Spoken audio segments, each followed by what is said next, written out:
साहिल बचपन से ही महत्वाकांक्षी था। उसका सपना था कि वो स्टॉक मार्केट में एक बड़ा नाम बनाए। जब उसके दोस्त क्रिकेट और फुटबॉल खेला करते, साहिल किताबें पढ़ने में व्यस्त रहता। उसे अपने पिता के साथ बैठकर अखबार के स्टॉक मार्केट सेक्शन को पढ़ने में मजा आता। उसे स्टॉक की चढ़ाई और गिरावट के पीछे छिपी कहानियों में रुचि थी। कॉलेज में साहिल ने पहली बार अपनी जेब खर्च से थोड़ा पैसा बचाकर शेयर मार्केट में ट्रेडिंग की।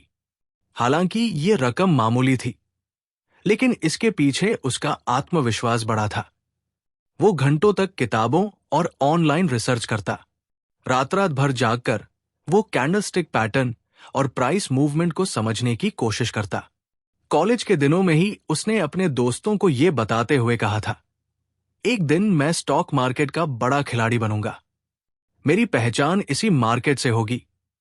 लेकिन असल जिंदगी की चुनौतियां अलग थी। कॉलेज खत्म होने के बाद उसने स्टॉक मार्केट में फुल टाइम करियर बनाने की कोशिश की। 3 साल तक लगातार मेहनत की। उसने बड़ी उम्मीदों के साथ कई बार ट्रेड्स किए, लेकिन हर बार उसे नुकसान उठाना पड़ा। हर असफलता के बाद साहिल खुद को समझाता, सपने देखना आसान है, लेकिन उन्हें पूरा करना मेहनत मांगता है। शायद मैं कहीं न कहीं चूक रहा हूं। 3 साल के संघर्ष के बाद साहिल के पिता ने उसे समझाया, बेटा, हर सपना सच नहीं होता। कभी कभी हमें अपनी काबिलियत को दूसरी दिशा में इस्तेमाल करना पड़ता है। हो सकता है कि स्टॉक मार्केट तुम्हारे लिए न हो। पिता की बात सुनकर साहिल के दिल में उदासी छा गई। वो जानता था कि उसके पिता सही कह रहे हैं, लेकिन वो अपने सपने को छोड़ने के लिए तैयार नहीं था। हालांकि जिम्मेदारियों का बोझ और असफलता ने उसे झकझोर दिया था। कुछ ही समय बाद साहिल ने एक आईटी कंपनी में जॉब ले ली। उसने महसूस किया कि उसे अपने परिवार के लिए स्थिरता लानी होगी। स्टॉक मार्केट का जुनून अब कहीं गहरे दब गया। साहिल ने अपनी नौकरी में दिल लगाना शुरू किया। उसकी मेहनत और लगन से कंपनी में उसकी तरक्की हुई। जल्द ही उसने खुद के लिए एक अच्छी पहचान बना ली। शादी के बाद उसकी जिंदगी में खुशियां और बढ़ गई। उसकी पत्नी ने उसका हर कदम पर साथ दिया। कुछ सालों बाद उनके जीवन में एक नई खुशी आई, जब उनका बेटा राजेश पैदा हुआ। साहिल और उसकी पत्नी ने राजेश की परवरिश में कोई कसर नहीं छोड़ी। वे चाहते थे कि राजेश को हर वो खुशी मिले जो साहिल को अपने बचपन में नहीं मिल पाई थी। राजेश जब 3 साल का हुआ तो उसने पहली बार मोबाइल फोन पर वीडियो देखना शुरू किया। शुरुआती दिनों में ये सब ठीक लगा, लेकिन धीरे धीरे ये आदत एक गहरी लत में बदल गई। स्कूल जाने के बाद भी राजेश का ज्यादातर समय मोबाइल पर बीतता। स्कूल से घर आते ही वो होमवर्क छोड़कर गेम्स खेलने में लग जाता। साहिल और उसकी पत्नी ने कई बार उसे समझाने की कोशिश की। साहिल ने राजेश को डांटते हुए कहा, बेटा, मोबाइल पर इतना समय बिताना सही नहीं है। इससे पढ़ाई खराब होती है। लेकिन राजेश पर इसका कोई असर नहीं हुआ। वो अपनी जिद पर अड़ा रहता। साहिल की परेशानी दिन ब दिन बढ़ रही थी। राजेश की मोबाइल की लत इतनी गहरी हो चुकी थी कि वो अपने परिवार से कटने लगा था। अब वो न तो दादा दादी के पास बैठता था, न ही अपने माता पिता से बातें करता था। स्कूल से आने के बाद वो सीधा मोबाइल में घुस जाता और घंटों तक गेम्स खेलता रहता। साहिल ने कई बार सोचा कि शायद ये दौर बीत जाएगा। बच्चे हैं, धीरे धीरे बड़े होंगे तो समझ जाएंगे। उसने खुद को कई बार समझाया, लेकिन हालात बदतर होते जा रहे थे। राजेश के खाने पीने और पढ़ाई पर भी इसका असर पड़ने लगा था। एक दिन साहिल ने अपनी पत्नी से कहा, मैं बहुत परेशान हूं। हमारा बेटा सिर्फ 8 साल का है और उसने अभी से मोबाइल का गुलाम बनना शुरू कर दिया है। अगर ये आदत अभी नहीं छूटी तो उसका भविष्य खराब हो जाएगा। उसकी पत्नी ने सहमति जताते हुए कहा, मैंने भी उसे कई बार समझाया है, लेकिन वो सुनता ही नहीं। मना करो तो गुस्सा हो जाता है। साहिल के माता पिता भी इस बात से चिंतित थे। दादा दादी ने राजेश को समझाने की कोशिश की, लेकिन वो उनकी बात भी नहीं सुनता। एक दिन साहिल ने देखा कि राजेश रात के खाने के समय भी मोबाइल में गेम खेल रहा था। ये देखकर साहिल का धैर्य टूट गया। उसने गुस्से में कहा, राजेश, अगर तुमने अभी मोबाइल नहीं छोड़ा तो मैं इसे हमेशा के लिए फेंक दूंगा। लेकिन राजेश पर इसका कोई असर नहीं हुआ। उसने सिर उठाकर अपने पिता की ओर देखा और कहा, पापा, मैं सिर्फ खेल रहा हूं, इसमें क्या बुरा है? साहिल को समझ में आ गया कि डांटने फटकारने से कोई फायदा नहीं होगा। उसने सोचा, अगर मुझे राजेश की इस आदत को बदलना है तो मुझे कुछ अलग करना होगा। प्यार और समझदारी से ही इसे बदला जा सकता है।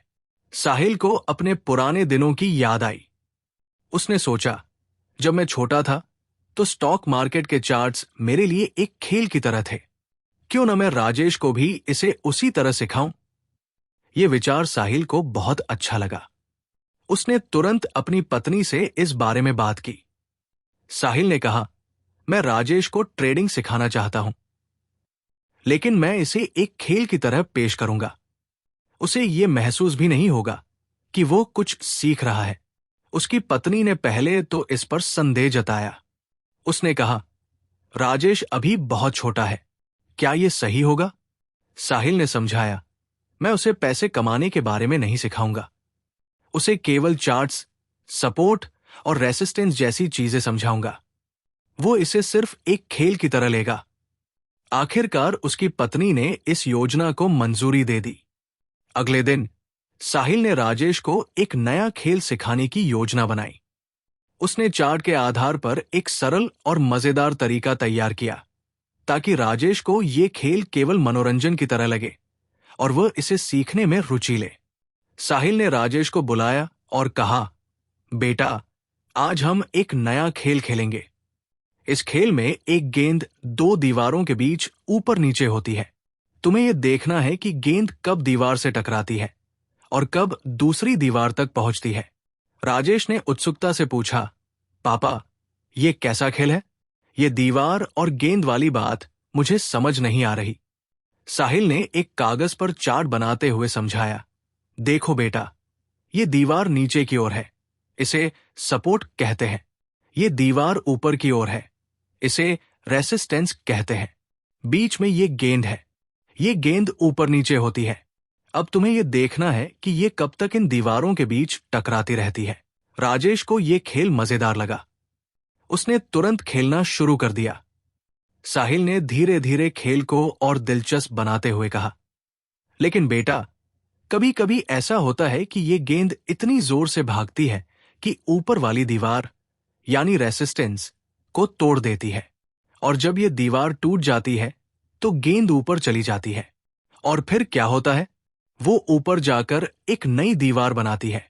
उस दीवार को हम फिर से सपोर्ट कहते हैं। राजेश ने उत्सुक होकर पूछा, और अगर ये नीचे की दीवार को तोड़ दे तो क्या होता है, पापा? साहिल ने मुस्कुराते हुए जवाब दिया, अगर ये नीचे वाली दीवार यानी सपोर्ट को तोड़ देती है तो ये गेंद नीचे चली जाती है और फिर नीचे जाकर एक नई दीवार बनाती है जिसे हम रेसिस्टेंस कहते हैं। समझ गए? राजेश ने कहा, मतलब ये दीवारें तोड़ने के बाद फिर से बनती रहती हैं? साहिल ने सिर हिलाते हुए कहा, बिल्कुल सही। हम इन दीवारों के साथ खेलते हैं और जो दीवारें ऊपर टूटती हैं वो ऊपर फिर से बन जाती है, और जो दीवारें नीचे टूटती हैं वो नीचे फिर से बन जाती है। इसका मतलब है कि सपोर्ट और रेसिस्टेंस हर जगह पाए जाते हैं। एक दिन साहिल ने राजेश से कहा, बेटा, क्या तुमने कभी सोचा है कि ये दीवारें, सपोर्ट और रेसिस्टेंस किस तरह काम करती है? ये दीवारें सिर्फ प्राइस को रोकती नहीं हैं, बल्कि ये कुछ और भी करती है। राजेश ने उत्सुकता से पूछा, क्या पापा, ये और क्या करती है? साहिल ने समझाया, देखो बेटा, ये दीवारें एक मैग्नेट, चुंबक की तरह काम करती है। ये प्राइस को अपनी ओर खींचती भी है और कभी कभी इसे दूर फेंक देती है। ये सब दीवार टूटने से पहले और टूटने के बाद होता है। राजेश को यह सुनकर थोड़ी हैरानी हुई। उसने पूछा, पापा, ये कैसे काम करता है? साहिल ने एक चार्ट बनाते हुए कहा, देखो, जब प्राइस, गेंद दीवार के पास आती है तो ऐसा लगता है जैसे दीवार इसे अपनी ओर खींच रही हो।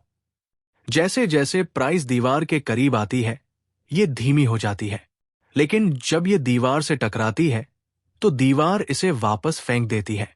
और अगर प्राइस दीवार को तोड़ने के लिए काफी मजबूत होती है तो ये दीवार के पार चली जाती है।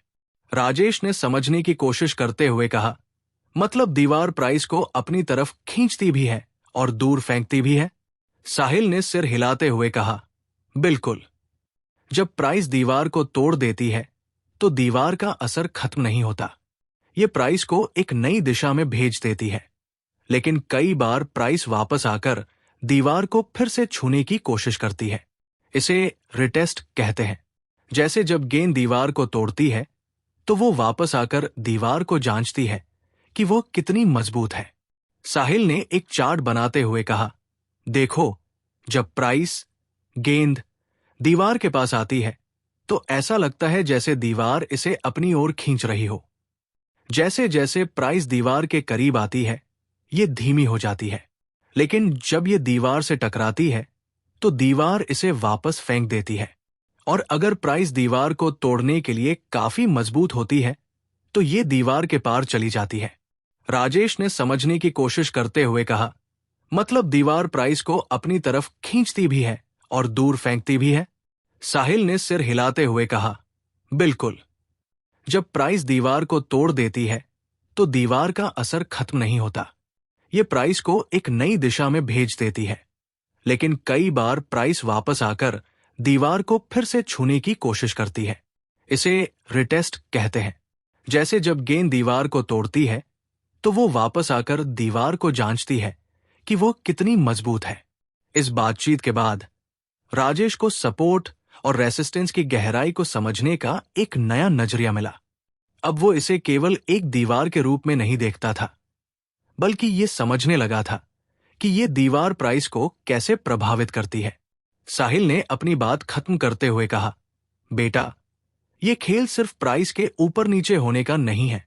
ये समझने का है कि प्राइस दीवार के पास कैसा व्यवहार करती है। राजेश ने अपने पिता से कहा, पापा, अब मुझे ये खेल और ज्यादा मजेदार लगने लगा है। मैं इसे और अच्छे से सीखना चाहता हूं। राजेश ने खेल को और ध्यान से समझना शुरू किया। उसने पूछा, तो पापा, हम इस खेल में जीत कैसे सकते हैं?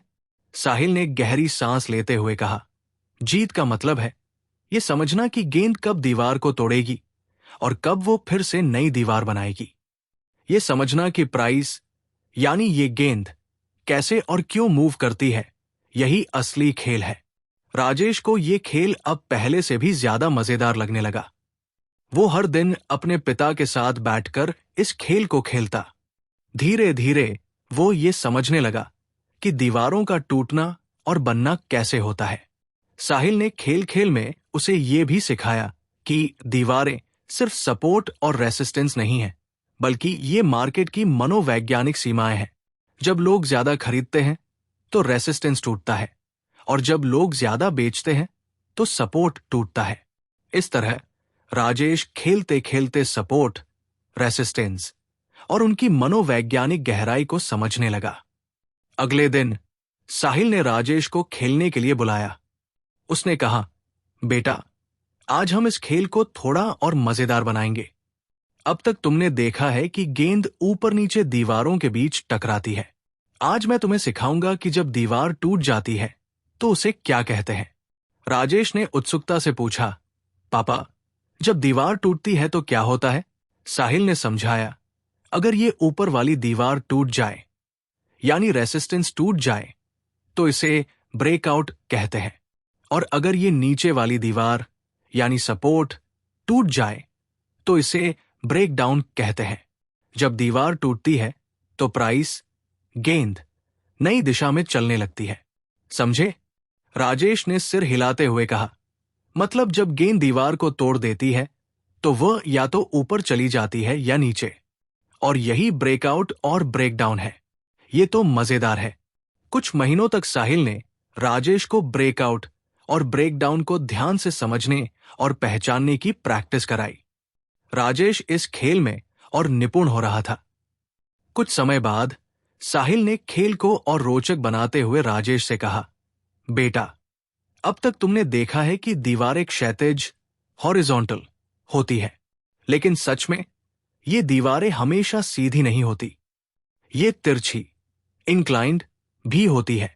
मतलब ये ऊपर की ओर या नीचे की ओर झुकी होती है। साहिल ने एक चार्ट पर तिरछी दीवारें बनाते हुए समझाया, देखो, जब दीवारें ऊपर की ओर झुकी होती है तो ये एक राइजिंग वॉल बनाती है, और जब ये नीचे की ओर झुकी होती है तो इसे फॉलिंग वॉल कहते हैं। इन दीवारों का टूटना भी बहुत महत्वपूर्ण होता है। राजेश ने बड़े ध्यान से देखा और पूछा, पापा, ये तिरछी दीवारें क्यों बनती हैं? साहिल ने जवाब दिया, ये इसलिए बनती है क्योंकि मार्केट में प्राइस कभी सीधे ऊपर या नीचे नहीं जाती। वो हमेशा किसी पैटर्न को फॉलो करती है। तिरछी दीवारें उन पैटर्न्स का हिस्सा है। इसे समझने के लिए तुम्हें इसे ध्यान से देखना और प्राइस का व्यवहार, रिएक्शन समझना होगा। कुछ महीनों के बाद साहिल ने राजेश को और गहराई से सिखाना शुरू किया। उसने कहा, राजेश, अब तुमने समझ लिया कि दीवारें टूटती है, लेकिन अब तुम्हें यह देखना है कि दीवार कैसे टूटती है। राजेश ने चकित होकर पूछा, मतलब क्या पापा? साहिल ने समझाया, जब प्राइस दीवार को तोड़ती है तो वो सीधे नहीं तोड़ती। वो पहले ऊपर जाती है, फिर नीचे आती है। वो दीवार को तोड़ने से पहले कई बार प्रतिक्रिया, रिएक्शन करती है। तुम्हें यह ध्यान से देखना होगा कि प्राइस दीवार पर कैसे व्यवहार कर रही है, ये ऊपर नीचे होकर कैसे टूट रही है।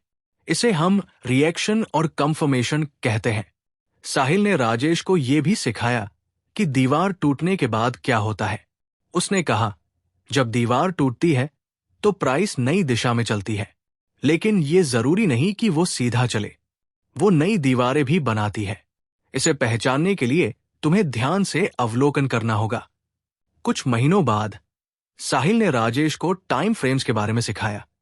उसने कहा, देखो बेटा, अभी तक तुमने एक ही नजरिए से दीवारों को देखा है, लेकिन अगर तुम इन दीवारों को और करीब से देखोगे तो तुम्हें छोटे छोटे और महत्वपूर्ण बदलाव दिखेंगे। राजेश ने उत्सुकता से पूछा, पापा, यह कैसे होता है? साहिल ने समझाया, हम टाइम फ्रेम्स के जरिए दीवारों को और बारीकी से देख सकते हैं। अगर तुम एक बड़े टाइम फ्रेम पर दीवार देख रहे हो तो वो एक बड़ी कहानी दिखाएगी, लेकिन अगर तुम छोटे टाइम फ्रेम पर देखोगे तो तुम दीवार के छोटे छोटे हिस्सों को समझ सकते हो। यह बिल्कुल वैसा है जैसे दूर से पहाड़ देखना और पास जाकर उसके छोटे छोटे पत्थरों को देखना। साहिल ने राजेश को सिखाया कि कैसे टाइम फ्रेम्स बदलकर मार्केट का डीप एनालिसिस किया जाता है। फिर कुछ महीनों बाद साहिल ने राजेश को नए पैटर्न्स के बारे में सिखाना शुरू किया। उसने कहा, देखो बेटा, अब तक तुमने सिर्फ दीवारों को देखा है, लेकिन इन दीवारों से कई प्रकार के पैटर्न्स बनते हैं, जैसे flag pattern, rising veg pattern और फॉलिंग वेज पैटर्न। राजेश ने ध्यान से सुना और पूछा, पापा, ये पैटर्न्स क्या करते हैं? साहिल ने समझाया, ये पैटर्न्स हमें ये बताते हैं कि प्राइस किस दिशा में जाने वाली है। इन पैटर्न्स को पहचान कर हम मार्केट का भविष्य समझ सकते हैं। राजेश अब इन नए पैटर्न्स को पहचानने की कोशिश करने लगा। उसकी जिज्ञासा दिन ब दिन बढ़ती जा रही थी। साहिल ने देखा कि राजेश इस खेल में बहुत रुचि ले रहा है। वो सोचने लगा कि क्यों ना इसे और मजेदार बनाया जाए। चूंकि साहिल एक आईटी इंजीनियर था, उसने एक गेम बनाने का विचार किया। उसने ऐसा गेम डिजाइन किया जिसमें राजेश को सीखने का और भी मजेदार अनुभव हो। उसने गेम में विकल्प दिए। राजेश खुद सेट कर सकता था कि दीवार क्षैतिज होगी या तिरछी। वो खुद ये तय कर सकता था कि दीवार टूटने के बाद प्राइस कैसे रिएक्ट करेगी। जब साहिल ने ये गेम राजेश को खेलने दिया तो राजेश बहुत खुश हुआ। उसने कहा, पापा, ये तो बहुत मजेदार है। अब मैं खुद से तय कर सकता हूं कि दीवार कैसे टूटेगी और प्राइस कहां जाएगी। राजेश ने उस गेम को खेलते खेलते और भी नई चीजें सीखी। उसने देखा कि तिरछी दीवारें और क्षैतिज दीवारें कैसे अलग अलग तरीके से व्यवहार करती है। राजेश खेलते खेलते अब अपने पिता से और भी सवाल करने लगा। एक दिन उसने साहिल से पूछा, पापा, ऐसा क्यों होता है कि कभी दीवार टूटती है और कभी नहीं? जब मैं सोचता हूं कि दीवार टूटेगी तो वो नहीं टूटती, और जब मैं नहीं सोचता तब टूट जाती है। ये कैसे काम करता है? साहिल ने ये सवाल सुनकर मुस्कुराया। उसने कहा, बेटा, तुम्हारा सवाल बहुत अच्छा है। ये खेल सिर्फ दीवारों के टूटने का नहीं है, बल्कि इसमें संभावना, प्रोबेबिलिटी भी काम करती है। राजेश ने उत्सुकता से पूछा, संभावना मतलब क्या, पापा? साहिल ने समझाने के लिए एक सरल उदाहरण दिया। उसने कहा, राजेश, जब तुम मुझसे कोई खिलौना मांगते हो तो क्या तुम्हें वो खिलौना हर बार मिलता है? राजेश ने सिर हिलाते हुए कहा, नहीं पापा, हर बार नहीं मिलता। कभी कभी आप खिलौना दिलाते हैं और कभी कभी नहीं। साहिल ने कहा, बिल्कुल सही। इसी तरह प्राइज भी हर बार दीवार को नहीं तोड़ती। कभी कभी दीवार टूटती है और कभी नहीं। यही संभावना है। साहिल ने अपनी बात को और गहराई से समझाते हुए कहा, संभावना का मतलब है कि कोई चीज कितनी बार हो सकती है। अगर हम सोचें कि प्राइज दीवार को हर बार तोड़ेगी तो ये संभव नहीं है। ये हर बार नहीं होता। हो सकता है कि 10 बार में से 3, 4 या 5 बार ही ऐसा हो। राजेश ने तुरंत पूछा, तो पापा, हम कैसे जान सकते हैं कि दीवार कब टूटेगी और कब नहीं? साहिल ने समझाया, बेटा, हम 100% ये नहीं जान सकते, लेकिन संभावना हमें ये बताती है कि ये कितनी बार हो सकता है। जैसे जब तुम मुझसे खिलौना मांगते हो तो तुम्हें ये पता होता है कि शायद मैं खिलौना दिला दूं, लेकिन ये तय नहीं होता। इसी तरह हमें हर बार दीवार के टूटने की उम्मीद नहीं करनी चाहिए। हमें ये मानकर चलना चाहिए कि ये कभी टूटेगी और कभी नहीं। यही मार्केट का नियम है। साहिल ने चार्ट पर एक उदाहरण देते हुए कहा, देखो, ये दीवार है। अगर ये दीवार 10 बार प्राइस से टकराएगी तो ये जरूरी नहीं कि वो 10 बार टूटे। हो सकता है कि ये 3 या 4 बार टूटे और बाकी बार न टूटे। ये सब संभावना पर निर्भर करता है। राजेश ने थोड़ा सोचते हुए पूछा, तो क्या हमें ये मान लेना चाहिए कि ये हमेशा टूटेगी नहीं? साहिल ने कहा, बिल्कुल। यही मार्केट का खेल है। हमें ये जानने की कोशिश करनी चाहिए कि संभावना कितनी है। जैसे अगर प्राइस बहुत तेजी से दीवार की ओर आ रही है तो संभावना होती है कि दीवार टूट सकती है। लेकिन अगर प्राइस धीरे धीरे दीवार की ओर बढ़ रही है तो ये जरूरी नहीं कि वो दीवार को तोड़े। ये सब रिएक्शन, मूवमेंट और संभावना पर निर्भर करता है। साहिल ने एक और उदाहरण देकर समझाया, राजेश, मान लो तुम्हारे पास 10 चॉकलेट है। अगर तुम इन्हें अपनी क्लास के दोस्तों में बांटोगे तो क्या हर दोस्त को बराबर चॉकलेट मिलेगी? राजेश ने हंसते हुए कहा, नहीं पापा, कुछ दोस्तों को ज्यादा मिल सकती है और कुछ को कम। साहिल ने कहा, बिल्कुल सही। ये भी संभावना है। इसका मतलब है कि हर चीज निश्चित नहीं होती। हमें हर बार इस बात के लिए तैयार रहना चाहिए कि चीजें हमारी उम्मीद के मुताबिक नहीं होंगी।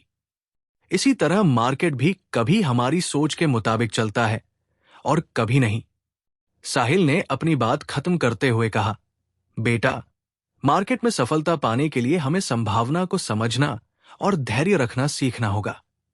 अगर हम ये मान ले कि हर बार दीवार टूटेगी तो हम निराश हो जाएंगे। लेकिन अगर हम ये समझें कि दीवार कभी कभी ही टूटेगी तो हम अपने फैसले बेहतर तरीके से ले सकेंगे। यही मार्केट का असली खेल है। राजेश ने ये बात बड़े ध्यान से सुनी। उसने कहा, पापा, अब मैं समझ गया कि हर बार हमारी सोच सही नहीं होती। हमें ये मानकर चलना चाहिए कि हर चीज में संभावना है। साहिल ने मुस्कुराते हुए कहा, बिल्कुल सही। और यही तुम्हें सिखाने का मेरा मकसद है। ये सिर्फ एक खेल नहीं है, ये जिंदगी का भी नियम है। हर बार हमारी उम्मीद पूरी नहीं होती, लेकिन इसका मतलब ये नहीं कि हम कोशिश करना छोड़ दें। इस तरह राजेश ने खेल खेल में न केवल मार्केट की बारीकियां सीखी, बल्कि जिंदगी के महत्वपूर्ण सबक भी सीखे। वक्त गुजरता गया और राजेश अब 10वीं कक्षा में पहुंच गया। उसकी मेहनत और लगन से वो पढ़ाई में भी अच्छा कर रहा था। और खेल खेल में उसने अपने पिता से जो सीखा वो भी उसकी सोच का हिस्सा बन चुका था। एक दिन साहिल ने पूरे परिवार को लिविंग रूम में बुलाया। वो चाहते थे कि अब राजेश को ये बताया जाए कि जो वो इतने सालों से खेल रहा है वो सिर्फ एक खेल नहीं बल्कि उससे कहीं ज्यादा है। जब सब लोग बैठ गए तो साहिल ने राजेश को अपनी ओर बुलाया। उन्होंने कहा, राजेश बेटा, जो खेल तुम इतने सालों से खेल रहे हो वो सिर्फ एक खेल नहीं है। मैं तुम्हें आज इसका असली मतलब बताना चाहता हूं। राजेश ने आश्चर्य से पूछा, पापा क्या मतलब? ये तो सिर्फ एक मजेदार खेल है, इसमें और क्या है? साहिल ने मुस्कुराते हुए कहा, बेटा ये सिर्फ एक खेल नहीं है, ये एक ट्रेडिंग बिजनेस है। राजेश ये सुनकर दंग रह गया। उसके मन में कई सवाल उठने लगे। उसने तुरंत पूछा, पापा ये कैसे हो सकता है? ये तो सिर्फ दीवारें, गेंद और मूवमेंट का खेल है, इससे पैसे कैसे कमाए जा सकते हैं? साहिल ने उसे प्यार से समझाते हुए कहा, बेटा जो तुमने सीखा है वो असल में स्टॉक मार्केट और ट्रेडिंग की मूल बातें हैं। मार्केट में प्राइस इसी तरह मूव करता है। लोग इस मूवमेंट का उपयोग करके पैसे कमाते हैं और यही ट्रेडिंग का काम है। राजेश के मन में और भी सवाल उठने लगे। उसने पूछा, लेकिन पापा क्या मैं ये काम हमेशा के लिए करूंगा? और क्या इसमें सिर्फ पैसे ही कमाने हैं? साहिल ने कहा, नहीं बेटा, मैं तुम्हें यह काम पूरी जिंदगी करने के लिए नहीं कह रहा। मेरी इच्छा है कि तुम अपनी पढ़ाई पूरी करो और फाइनेंस की पढ़ाई करो। इसके बाद जब तुम कोई बिजनेस करोगे तो जो पैसा तुम कमाओगे उसे सही जगह पर इन्वेस्ट करके और बढ़ा सकोगे। ये ट्रेडिंग तुम्हें यह सिखाएगी कि अपने पैसे का सही उपयोग कैसे करना है। उन्होंने आगे कहा, तुम्हें दूसरों के भरोसे नहीं रहना पड़ेगा। जैसे लोग अपने पैसे को म्यूचुअल फंड या बैंकों में डालते हैं, तुम अपने पैसे को खुद इन्वेस्ट कर सकोगे। तुम अपनी मेहनत से कमाए पैसे को सही जगह लगाकर बिना ज्यादा मेहनत किए और पैसे कमा सकते हो। साहिल ने राजेश को एक महत्वपूर्ण बात समझाई। उन्होंने कहा, बेटा इस दुनिया में समय सबसे महत्वपूर्ण चीज है। अगर तुम सही तरीके से ट्रेडिंग सीखोगे तो तुम पैसे कमा सकते हो, भले ही तुम सो रहे हो। इसे कहते हैं पैसिव इनकम। लेकिन इसके लिए तुम्हें अनुशासन, डिसिप्लिन और धैर्य, पेशेंस रखना होगा। बिना इन दोनों के कुछ भी संभव नहीं है। राजेश ने सिर हिलाते हुए कहा, पापा अब मुझे समझ में आ रहा है कि आप मुझे ये खेल क्यों सिखा रहे थे, लेकिन क्या मैं अभी ये कर सकता हूं? साहिल ने मुस्कुराते हुए कहा, अभी नहीं बेटा, जब तुम 18 साल के हो जाओगे तब तुम्हें खुद से ट्रेडिंग करने दूंगा। तब तक मैं तुम्हें गहराई से इसे सिखाता रहूंगा। साहिल ने राजेश को ट्रेडिंग सिखाने के अपने फैसले के पीछे एक गहरी सच्चाई छिपाई थी। उन्होंने महसूस किया था कि एक वयस्क व्यक्ति के लिए ट्रेडिंग सीखना और उसे सफलतापूर्वक करना इतना आसान नहीं होता। साहिल ने एक दिन राजेश से कहा, बेटा जब हम बड़े हो जाते हैं तो हमारे ऊपर कई जिम्मेदारियां होती हैं। हमें अपने परिवार का ख्याल रखना होता है, अपने खर्चे पूरे करने होते हैं और अपनी जरूरतों को पूरा करना होता है। जब हम ट्रेडिंग करते हैं तो इन जिम्मेदारियों का बोझ हमारे ऊपर रहता है और यही बोझ हमें गलतियां करने पर मजबूर कर देता है। राजेश ने उत्सुकता से पूछा, पापा क्या इसका मतलब यह है कि ट्रेडिंग करना आसान नहीं है? साहिल ने सिर हिलाते हुए कहा, ट्रेडिंग सीखना मुश्किल नहीं है, लेकिन इसे अपनी जिम्मेदारियों के साथ सफलतापूर्वक करना मुश्किल हो जाता है। जब कोई वयस्क ट्रेडिंग करता है तो उसके दिमाग में हमेशा ये चलता है कि अगर वो पैसे खो देगा तो परिवार पर असर पड़ेगा। इसी डर और उम्मीद के कारण एक अच्छे ट्रेडर को भी नुकसान हो सकता है। साहिल ने राजेश को आगे समझाया, ट्रेडिंग में भावनाओं को नियंत्रित करना एक महत्वपूर्ण कौशल है, लेकिन जब हम अपनी और अपने परिवार की जरूरतों को ध्यान में रखते हुए ट्रेडिंग करते हैं तो ये भावनाओं को नियंत्रित करना और भी कठिन हो जाता है। उन्होंने कहा, यही कारण है कि मैंने तुम्हें बचपन से ही ट्रेडिंग सिखाने का फैसला किया। जब कोई बच्चा ट्रेडिंग सीखता है तो उसके ऊपर किसी तरह की जिम्मेदारी का बोझ नहीं होता। न उसे परिवार की चिंता होती है, न अपने खर्चों की। वो इसे एक खेल की तरह देखता है और सहजता से सीखता है। साहिल ने राजेश से कहा, बचपन में ट्रेडिंग सिखाने का सबसे बड़ा फायदा यह है कि तुम्हें किसी भी आर्थिक दबाव का सामना नहीं करना पड़ता। तुम्हें पैसे खर्च करने या कोई बिल भरने की चिंता नहीं होती। ये समय तुम्हारे लिए सीखने का समय होता है। इसलिए मैंने सोचा कि अगर मैं तुम्हें अभी से ट्रेडिंग के बारे में सिखाऊं, तो तुम्हारे पास एक ठोस मनोवैज्ञानिक आधार बन जाएगा। उन्होंने आगे कहा, मैं चाहता था कि जब तुम बड़े हो जाओ और अपनी जिम्मेदारियों को संभालो, तो तुम्हारे पास एक ऐसी मानसिकता हो जो ट्रेडिंग में तुम्हारी मदद करे। तुम्हारा मनोविज्ञान मजबूत हो और तुम अपने फैसले बिना भावनात्मक दबाव के ले सको। साहिल ने बताया, तुम्हारे ट्रेडिंग करियर के पहले 15 साल, जब तुमने इसे सिर्फ एक खेल की तरह सीखा, यही तुम्हारा सबसे बड़ा आधार है। इस समय तुमने ट्रेडिंग के हर पहलू को बिना किसी दबाव के समझा।